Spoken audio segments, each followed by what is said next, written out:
Hey folks, welcome to another episode of Becoming a TechnoWizard. Sorry, working a lot more now. So like I'm at work now. Well, technically work is done. Like it's after hours now. But yeah, so I'm just trying to fit in, these I gotta figure out how to fit in these shows where I can. Um and I can now. Off work, got about 20 minutes till the bus comes, so gotta speed through whatever I'm gonna talk about today. And so today I think I mentioned before, I found this guide about, says the ultimate guide. I'll show you. Let me see. Let me show what I'm talking about here. By the UX Collective. It's a really great looking guide. I read like the first two pages, first two sections. So it's not a really reaction this time around, but I'll still be able to share my thoughts. And I think it's pretty cool. Look at this, the ultimate guide with all the secrets you will need to know to become a fabulous design unicorn. The guide to design. Scratch that. There are no magic formulas in design. But yeah, this is pretty cool. I like this. But I found this US Collective. I've been reading their articles on Medium and stuff like that pretty regularly, and they always have some of the best kind of articles. That's kind of unfortunately a worry with UX design articles, really any articles in general. But you see that a lot in this industry. You see like a more shallow understanding of things, or more shallow kind of clickbaity type of articles. And so the fact that theirs is usually very well researched, very strategic. It's pretty cool. So they created a design. They created a whole design guide to help people like me to get more into product design.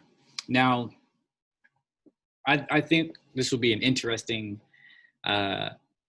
series within a series, because like I said before in the last video, I started my UX design course in, I think it was September, and I didn't think to record my process, like, my experience, until like March. I think it was March or February of this year.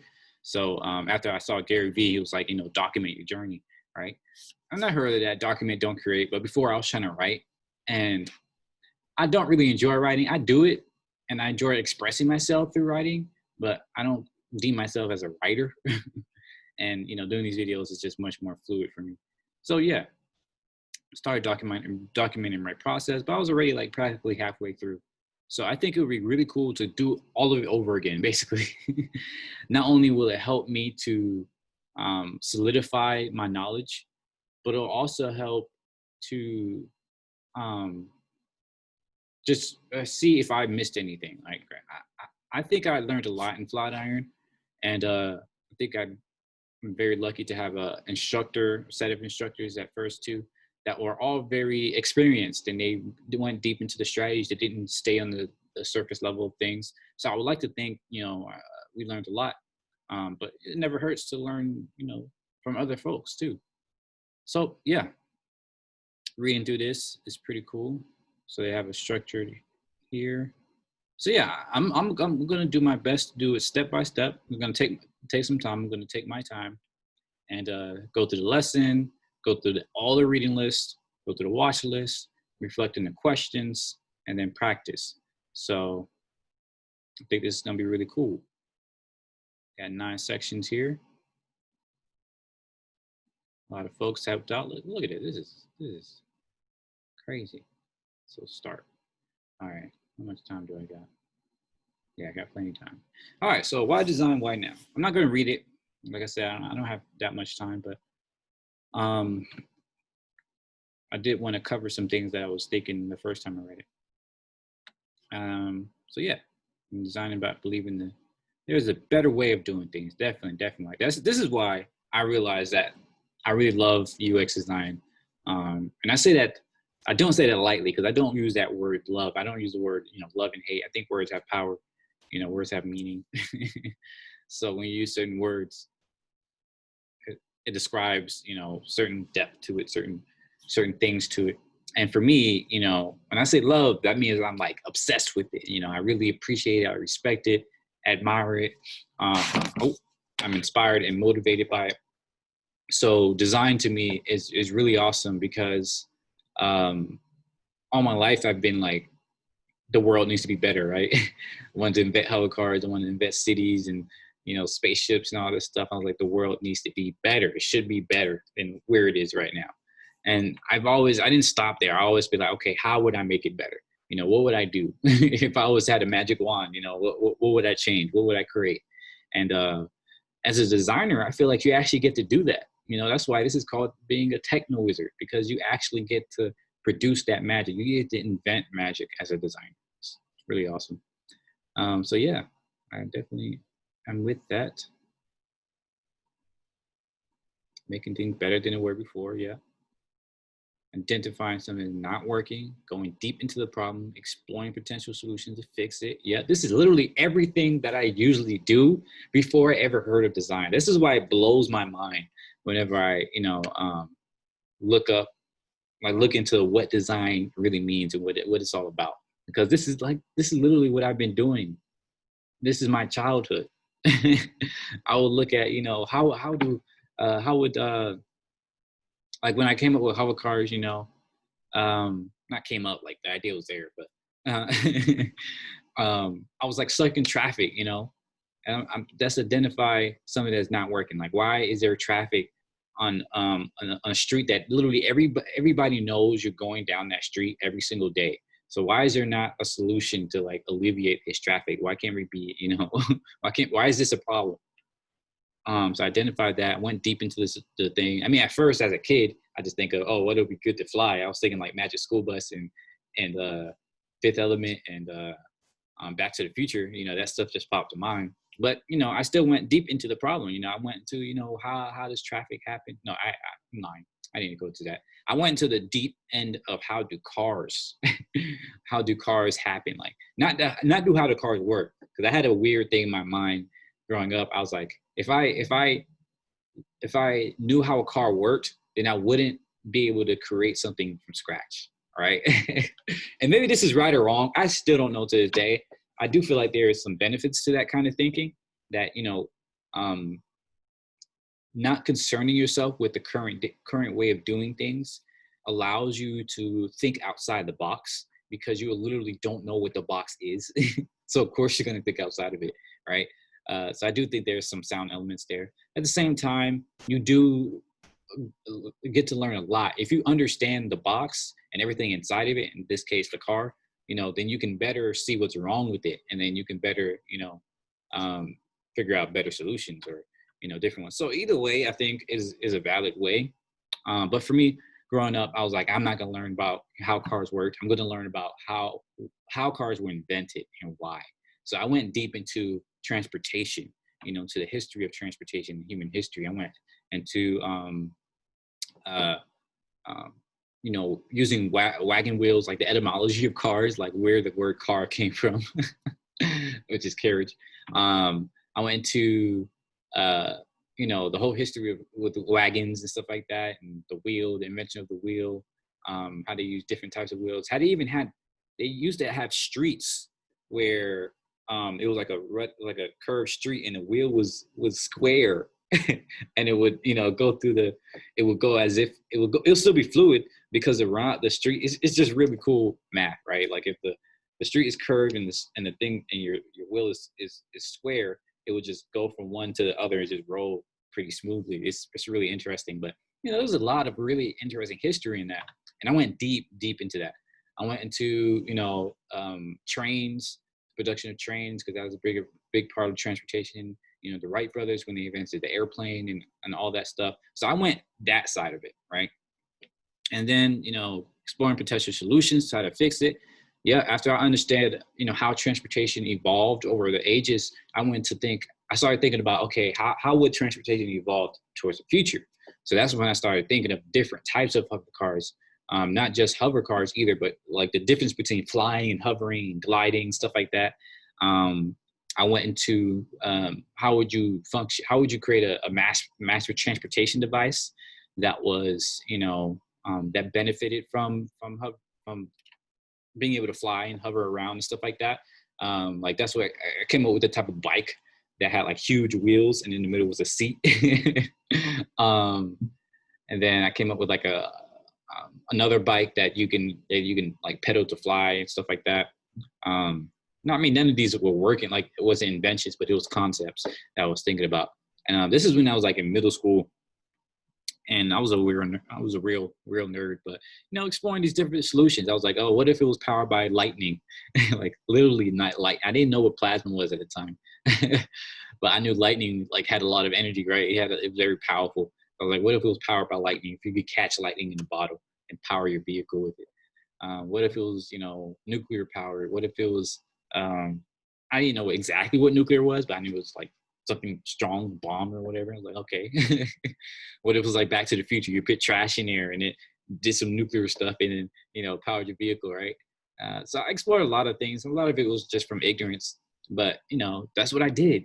And it's so amazing to think that this is what designers do. It's more on a practical level, don't get me wrong, but it's really, really cool. So yeah, then deciding which one the solution works, best of the goals of the project. So this is where, my whole thing just fell apart because I couldn't figure out how to make it work, right? I started creating, I'm looking at the time, sorry. I started creating like really detailed descriptions about how it worked. So even though I was pretty good at math, I wasn't good enough at like the higher level math that you require to know, aeronautics and mechanical engineering and fluid dynamics and stuff like that, which is necessary for a project like this. I started researching it, like these different, how force is applied, how energy is applied, the equations and functions for these, forces and everything like that. But I couldn't, craft equation that says, this is how it will work. So that's how I knew. I started to realize that this was way above me. But I still, tried to have really in-depth descriptions of how it works. So I would, say, okay, you would have a fan that comes in, right? And the fan will spin and it will be in this direction. So they will catch the most amount of air, and you can cup the fan, you can cup the blades will be cupped so it will grab more air. And then, it will rotate in this direction and it will pull the wind inwards to the car, and it will go through a turbine system, and will spin for this amount of times, and it will come out the other end and provide, propeller. Like I would literally describe each of these steps, right? I tried to model it with clay, with Play-Doh, with the Legos, but of course I never was able to create like a functioning thing. I did almost I started creating like hover, you call it like hover skirts. So you put like a trash bag on a cardboard thing, put it on the floor, and just like put a vacuum or a leaf blower in there. I almost did it with a leaf blower, but I didn't have the right materials. Like the trash bag it wasn't staying on correctly on the cardboard, and I wasn't able to stand on it. It was like, but yeah, I tried. So yeah, this is really cool. Let's get back to this. And then we say then we're talking not only about individual user product, but also the communities in the world at large. See, this is what I like right here, is that as a designer, you're not just thinking about, the user. You're not just thinking about the customer, not even just thinking about the business, like your company. You're thinking about the community in general, how it impacts the world. I think that's where a lot of design has gone wrong these last couple decades, really, with dark UX and stuff like that, where people are building, or dark UI, same thing, but people are building like these mechanics that are purposely meant to feed on people, because as a business, it's like, oh yeah, we're getting people to click more or to, do this action more, but you're not really thinking about how that impacts the greater environment. And so we wonder why the internet is the way it is now. Like it feels broken. Like it feels like you have ads everywhere. You have things tracking you. Can I get your cookies? All of these problems are primarily design issues, because they were designed, to get a certain behavior out of you.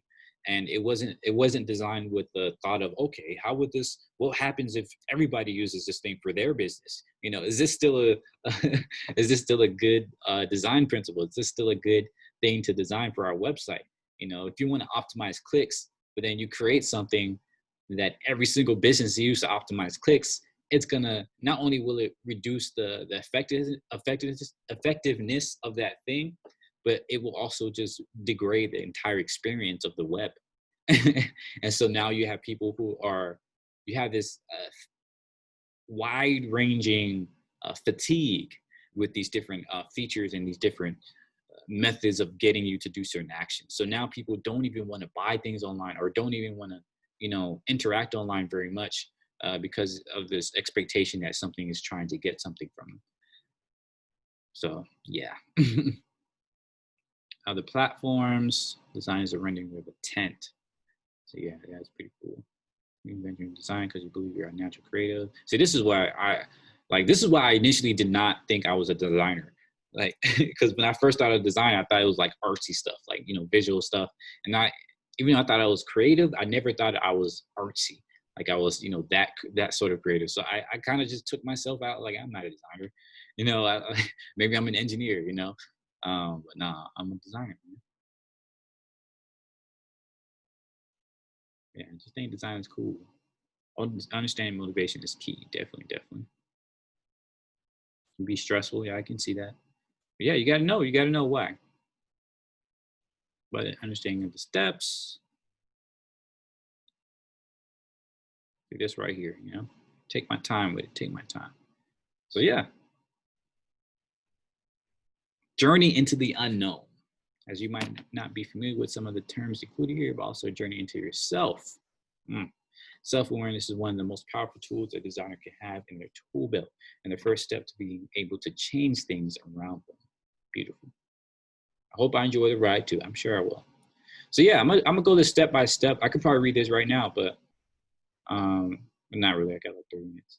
So yeah, I'm gonna find this book. I don't have much money right now, so I wait to the next paycheck. But you know, when I get the book, I'm gonna go ahead and, you know, start reading it. I'm not sure how I'm gonna do it because I like the reaction thing, but I don't know if that's a.